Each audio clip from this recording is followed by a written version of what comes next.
Hello class, our next topic is on writing a professional resume. Resumes are one of the most critical things that you will do in your life.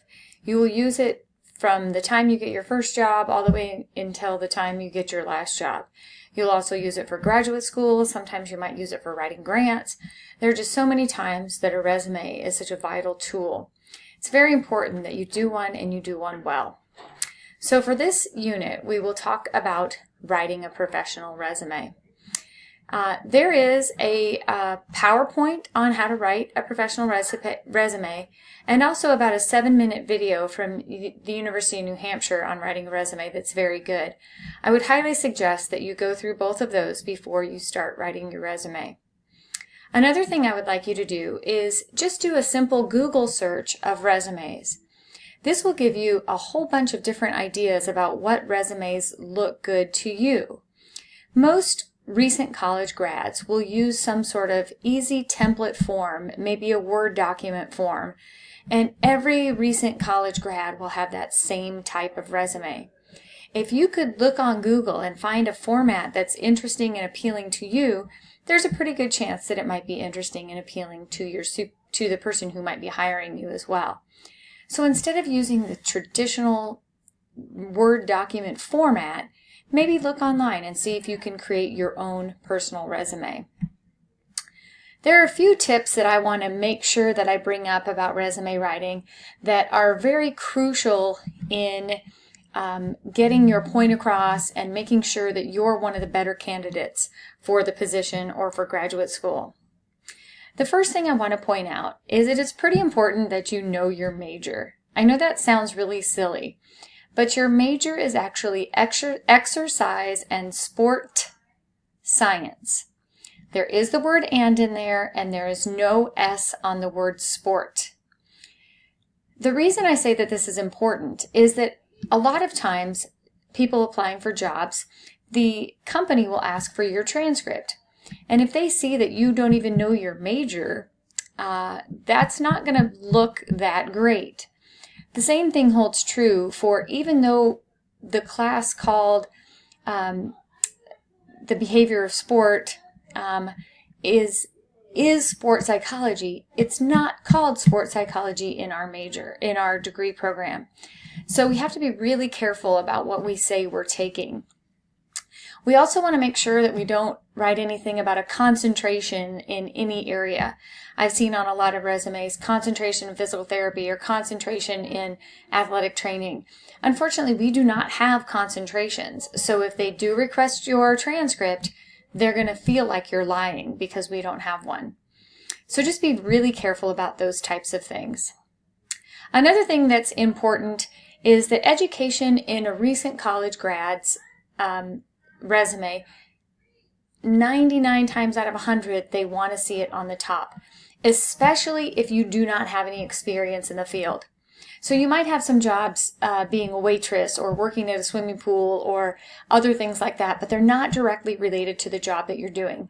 Having your education first is important. And so most people highly suggest that education should go on the top of your resume when you're building one right out of college. In addition, no high school information should be on there as well, and potentially probably not even community college. Just have the school that you're graduating from on. The other thing I want to point out is white space. Lots and lots of white space on a resume looks like you haven't done much. And when you compare it to one of the good resumes that you maybe saw when you were doing that Google search, you'll see that a lot of white space on a resume is not one that's highly favorable. Additionally, putting a picture on a resume is not a great thing. You never know if you might look like someone's ex-boyfriend or girlfriend, or if you're wearing a green shirt and that person hates the color green. It's just better for let them make a decision about you after they have met you. You don't want them making any preconceived notions about who you are based on how you look. Even though it's discriminatory, people do it. It's almost human nature. So one of the things that's really, really important is that you use action words and unique action words in your resume. I did a quick Google search and I came up with this list of action verbs. So each no word should be repeated on a resume. A lot of times people will waitress at 3 different places, let's say, and they will write the same job description under each of those jobs. To an employer, that looks like you lack creativity. It looks like you lack innovation. It looks like you lack the ability to go outside your comfort zone. So using a list like this will give you some really good action verbs to try to describe what you've done. Again, a Google search can help you to find some of those great words that you might need to use that might help you in order to find, in order to find some good ways to talk about the jobs that you've done without stealing something from someone in terms of their work.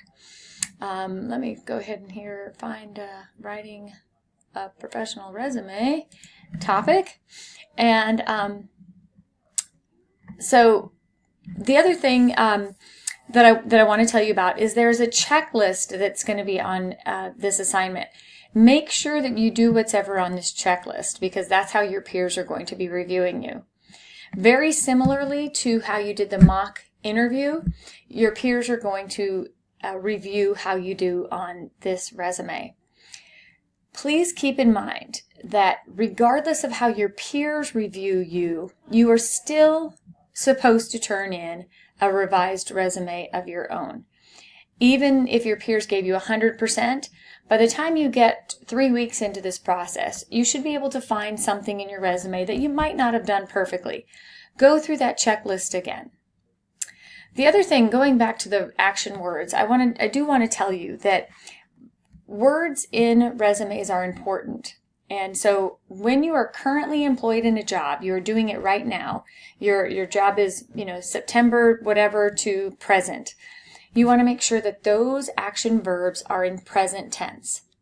Any job that you finished, all of those verbs should be in past tense. Those things are really important in resume writing. So after you submit your resume, that evening you will be paired with 2 additional people to review their resumes, and 2 people will be reviewing your resume. You'll turn in your resume 1 week. The next week you'll turn in the 2 reviews of your peers, and the final week you'll revise your resume and submit it at the end of that week. So it's a 3-week process, and we'll be doing something similar for cover letters in the following weeks. But if you have any questions, or if you just want me to check over your resume, just let me know.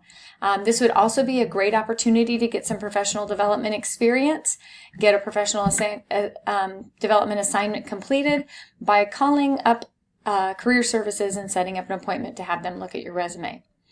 I hope you're having a great week, and if you have any questions, just let me know. Thank you.